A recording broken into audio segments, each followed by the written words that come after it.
Today's topic is hypoglycemia.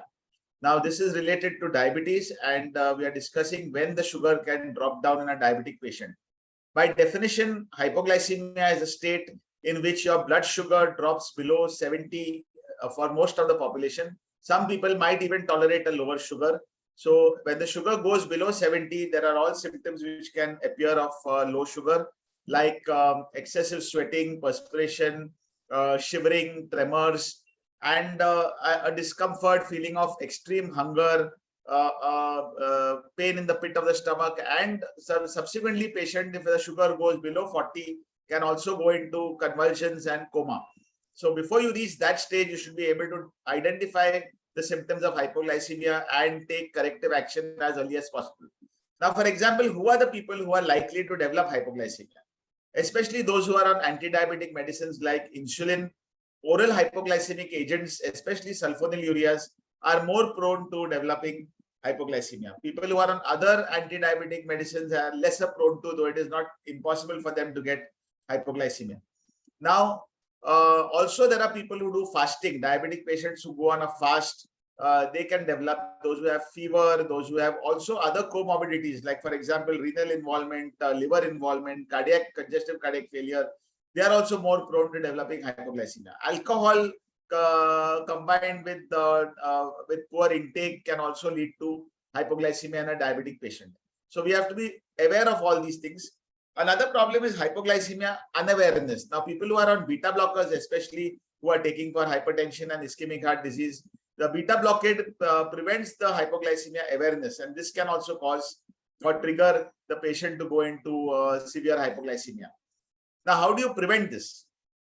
You can prevent it by monitoring your sugars regularly, monitoring your HbA1c regularly, not fasting, not having too much of alcohol, or if you're fasting, you can skip your dose of your anti-diabetic drugs and consult your doctor regularly so that you're monitoring your sugars. You have a glucometer at home. That does help because then you can check your blood sugar on your own. Now, how do you treat hypoglycemia? This is the American Diabetic Association has come up with a 15-15 rule.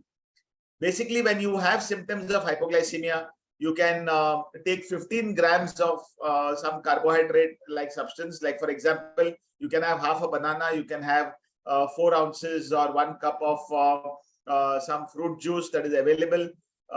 If you have any sweets in the house, you can have that.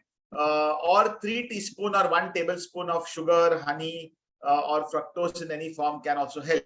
Some people have sugar sachets with them, which they carry with them when they travel, chocolates, something that can improve that thing. After 15 minutes, if your sugar is still below 70, you can take another dose of 15 grams of sugar or some sugar-like substance. If despite that your sugar remains low, it is safer to go to the emergency room of a hospital where they may give you a 25% dextrose injection, and they may admit you for observation for 24 hours. Because remember that depending on what drug you're on, if you're on a fast-acting insulin, the sugars may remain low for 8 hours.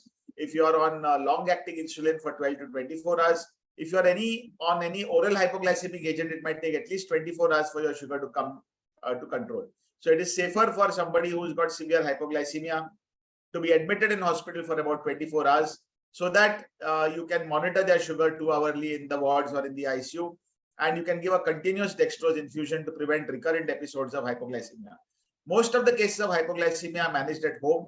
And what is to remember is that you need to stop your diabetes medicines for at least 24 hours when you have had an episode of hypoglycemia. Subsequently, you may restart your medications under supervision of your diabetic physician. If you have any other further queries regarding diabetes and hypoglycemia, you're most welcome to ask.